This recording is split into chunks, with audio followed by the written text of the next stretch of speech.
nous retrouvons Nathalie d'Espagne. Bonjour Nathalie d'Espagne. Bonjour.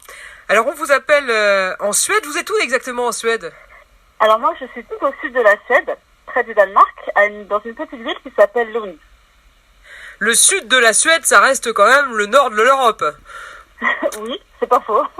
Mais oui, c'est au nord, c'est au nord. Mais c'est quand même la partie vraiment tout au sud, près de la mer. Comment est-ce que vous êtes arrivé jusqu'en Scandinavie? Alors il faut rappeler que votre papa est martiniquais, votre maman est iranienne, que vous êtes né à Paris mais que vous avez encore beaucoup de familles en Martinique. Alors Oui. Qu'est-ce qui vous a amené jusqu'au nord de l'Europe? Alors c'est un peu une longue histoire.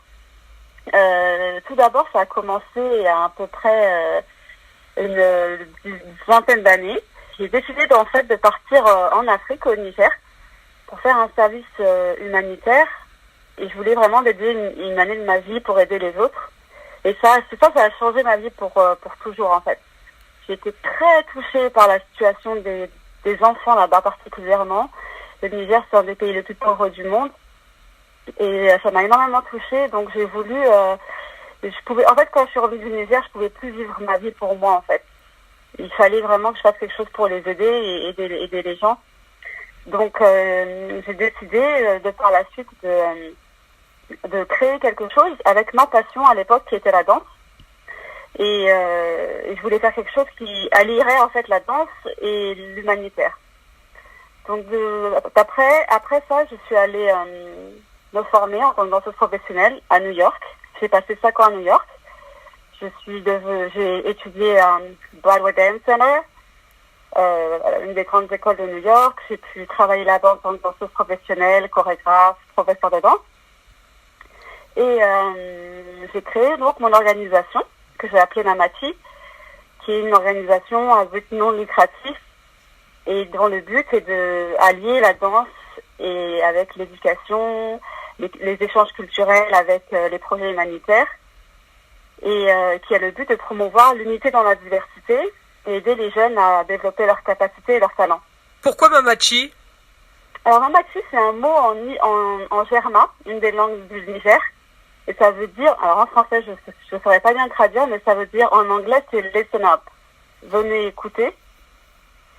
Et en fait c'est parce que je voulais que les gens se posent sur la question, sur la situation des enfants dans le monde aujourd'hui, de notre monde, et qui viennent écouter un peu qu'est-ce que ces enfants ont à dire aussi. Alors Mamachi est né à Paris. Alors Mamachi est d'abord né au Niger, mais officiellement j'ai créé l'organisation à New York, officiellement. Alors donc une fois que vous avez eu cette idée et que vous créez mamachi.org, c'est enfin pour le site en tout cas, Oui. on n'est toujours pas en Suède là. Exactement, j'y viens. Donc en fait, à New York, j'ai rencontré des Suédois qui étaient dans l'école de danse avec moi et avec qui, comme par hasard, on a travaillé pour les mêmes artistes là-bas. Et en fait, on est restés en contact et eux, ils ont décidé d'aller retourner en Suède et ils venaient de Lund. Donc ils ont décidé d'ouvrir une école de danse à Lund. Et ils m'ont contacté, ils m'ont dit voilà, est-ce que tu veux venir? On a besoin de quelqu'un qui connaît les danses africaines, les danses afro-caribéennes. Personne ne connaît ça ici à Lund. En tout cas pour les danses, pas pour la danse africaine, c'était déjà connu, mais les danses de la Martinique par exemple, c'était vraiment inconnu. Et ils m'ont demandé de venir pour apporter ça dans leur école en fait. Et c'est comme ça que j'ai atterri en Suède. Et ça fait combien de temps que vous y êtes maintenant? Alors ça va faire 5 ans. Et vous continuez de travailler avec eux? Oui, de temps en temps, mais maintenant je me suis vraiment consacrée à mon organisation que j'ai apportée avec moi de l'Afrique, New York, maintenant la Suède et puis Paris aussi avant. Donc j'ai apporté Mamachi en Suède et j'ai essayé de développer le projet ici et voilà, je continue activement à travailler avec cette organisation et d'essayer de continuer à envoyer mes petits-enfants à l'école au Niger avec. Eh bien écoutez, Nathalie d'Espagne, vous avez encore bien d'autres choses à nous apprendre sur votre parcours et sur la Suède. On vous retrouve demain. D'accord. Bonjour Nathalie d'Espagne.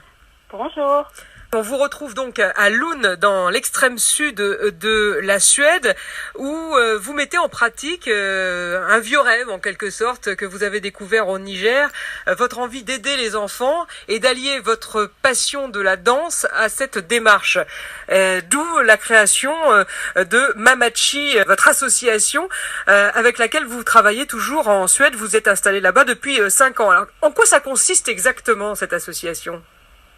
Alors, le but de mon organisation, c'est d'allier la danse avec justement les projets d'éducation et humanitaire. Donc, j'essaie de faire des échanges culturels, des cours de danse, de musique, et en même temps d'apporter ce volet où les gens peuvent ouvrir leurs horizons sur des cultures qui leur sont inconnues ici en Suède, comme par exemple la Martinique et aussi certaines cultures africaines. Et en fait, le but avec ça, c'est de allier la danse avec l'humanitaire et d'aider les jeunes à développer leurs talents et leurs capacités à travers non seulement des projets d'échange culturel et artistique, mais aussi pour les aider à développer des talents et des capacités. Alors, du coup, ça marche ? Vous avez déjà mis en place des échanges ? Ah oui, depuis que je suis arrivée en Suède, j'ai fait à peu près plus de 25, je pense une trentaine de projets. J'ai eu la chance de pouvoir être invitée dans de nombreuses écoles de danse, dans des écoles aussi publiques, dans des grands théâtres, et de pouvoir porter ce projet à travers des spectacles de danse, des cours de danse, des stages de danse aussi, et tout ce volet aussi où c'est aussi des valeurs humaines que j'essaie de mettre en valeur à travers la danse.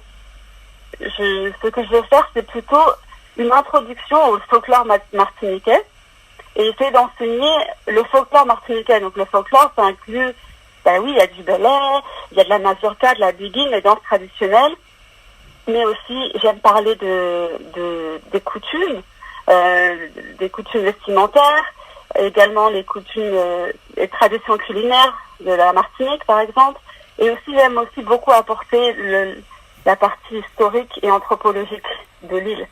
Parler de l'esclavage, l'histoire de l'esclavage, et enfin aussi arriver à parler de la culture martiniquaise, aussi le peuple martiniquais. Donc c'est vraiment toute ce folklore en fait, pas seulement des cours de danse.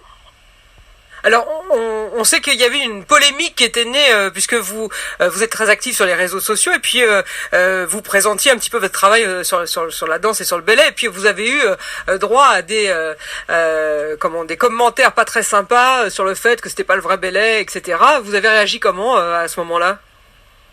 Mais écoutez, moi, à ce moment-là, j'étais juste très fière de mes élèves, mes petits Suédois qui connaissaient pas du tout la Martinique avant que je leur en parle. Qu'ils étaient tellement très mignons en fait d'apprendre. Ils ont appris très vite le tibois que j'avais ramené de la Martinique et les pas de base du ballet, mais aussi d'autres danses comme la mazurka, la biguine, les pas de base encore une fois. Mais il y a des critiques certes, mais moi je ne suis pas dans la même réalité qu'à la Martinique. Ici, on peut pas faire du ballet comme on peut faire à la Martinique. Il n'y a pas forcément de tambour ballet. Il n'y a pas forcément des tambouillés qui savent jouer le tambour ballet. Et bien sûr, mon rêve un jour, ce serait d'amener plein de tambouillés, des danseurs ballet de la Martinique, ou d'amener mes élèves suédois à la Martinique pour qu'ils voient. Et voilà. Mais pour l'instant, ma démarche, c'est d'utiliser mon organisation pour envoyer les enfants à l'école au Niger et en même temps faire connaître la culture martiniquaise à des enfants suédois qui ne connaissent pas. On est tous riches de nos cultures, mais on est aussi riches de nos différences. Et dans le plus grand respect des anciens, de la culture et des codes de ces danses, c'est juste envoyer un message d'amour et d'unité. Très bien. Écoutez, Nathalie, on n'a pas encore vraiment parlé de la Suède, et puis on va prendre le temps aussi de parler un peu plus de votre expérience justement avec ces enfants suédois et la façon dont vous pouvez aussi aider les enfants au Niger. On vous retrouve demain pour la suite. D'accord, merci. Bonjour Nathalie d'Espagne. Bonjour.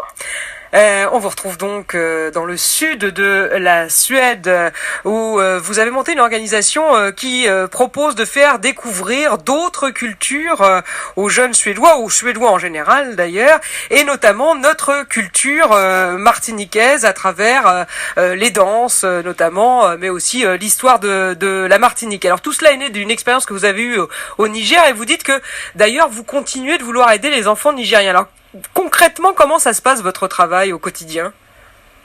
Alors, c'est beaucoup d'organisations, beaucoup de contacts avec les gens, avec la population suédoise, que ce soit dans les mairies, les écoles, les professeurs, les directeurs d'écoles de danse ou les théâtres, pour proposer ce projet justement, et afin de pouvoir commencer une collaboration.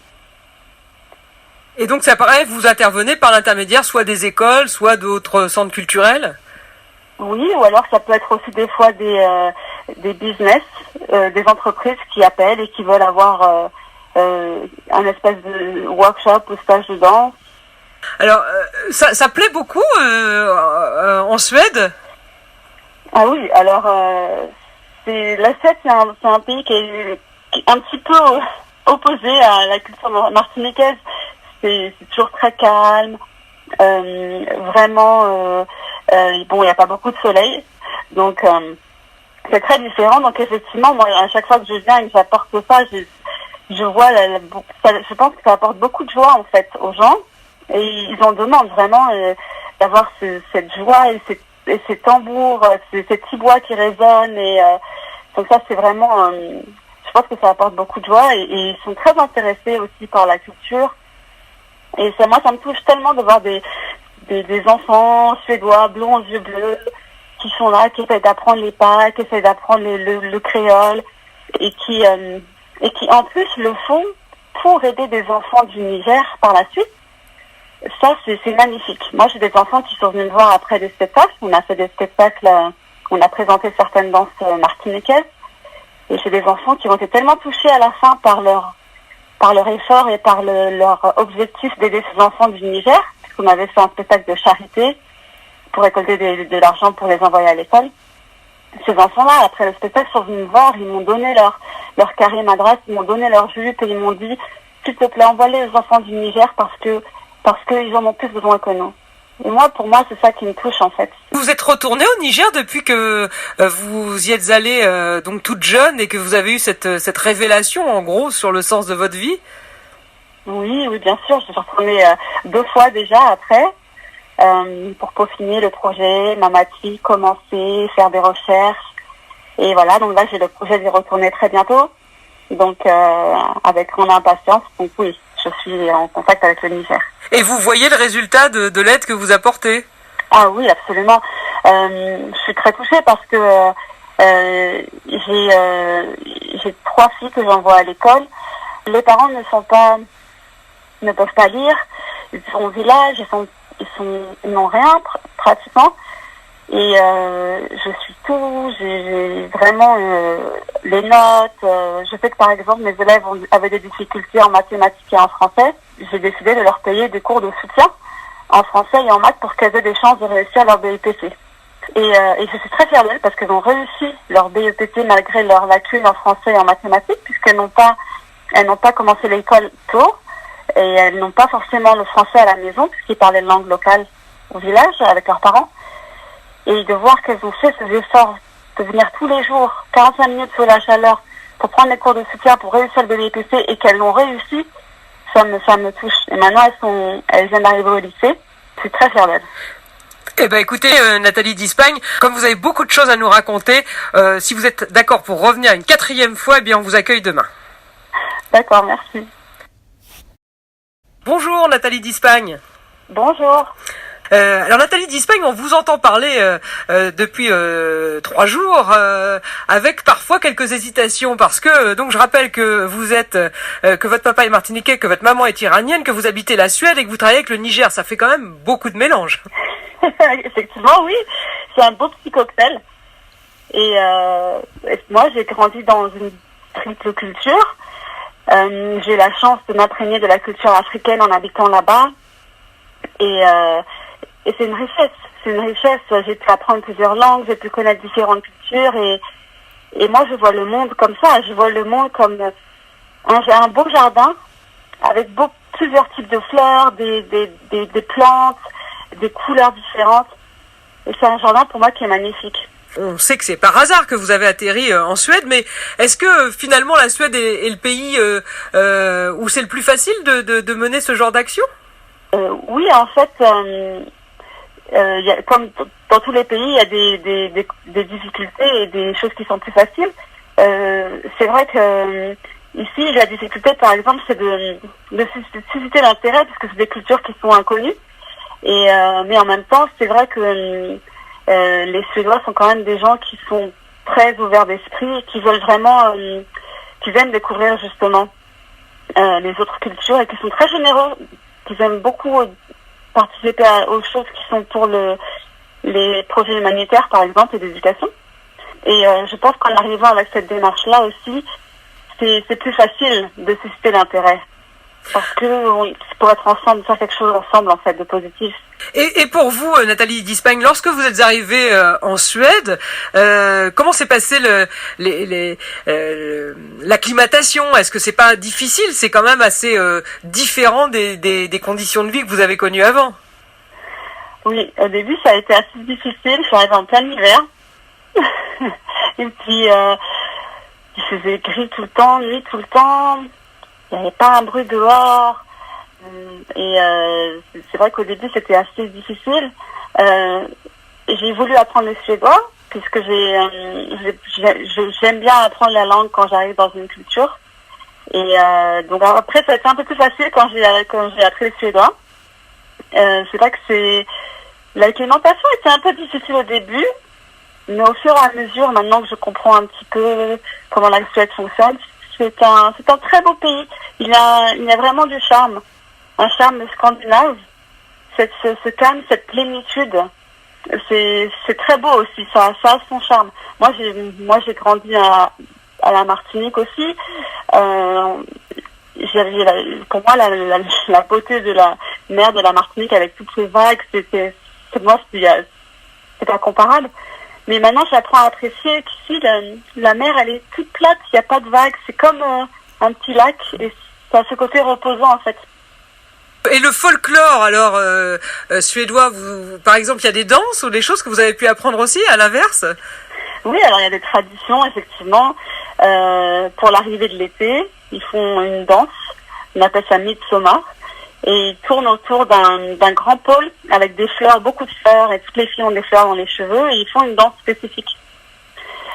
Donc j'ai pu voir ces danses-là, et aussi voir le violon. J'ai pu connaître les chansons suédoises. Les Suédois aiment beaucoup faire chanter ensemble.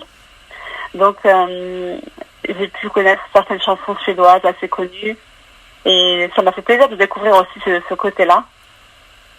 Et du coup, est-ce que vous envisagez de faire toute votre vie en Suède ou bien c'est selon où le vent vous portera ? Pour l'instant, j'aimerais bien rester pour continuer mon projet. Après, je ne sais pas où je serai dans le futur, mais tout ce que je sais, c'est que moi, je me considère citoyenne du monde. Donc, il n'y a pas où que je serai, il n'y aura pas de problème. Je pense que voilà, la Terre n'est qu'un seul pays et tous les hommes en sont les citoyens. Eh bien, écoutez, c'est sur ces belles paroles, Nathalie Dispagne, qu'on vous quitte et qu'on vous laisse donc dans l'hiver suédois. J'imagine que là, on est presque au plus court des jours de l'année. Oui, tout à fait. Là, il s'est mis très tôt, vers 14-15 heures. Donc, effectivement, ouais. Là, envoyez-moi un peu de soleil de la Martinique, ça ferait plaisir. Eh bien, ça sera fait. Merci beaucoup, Nathalie Dispagne. Merci à vous.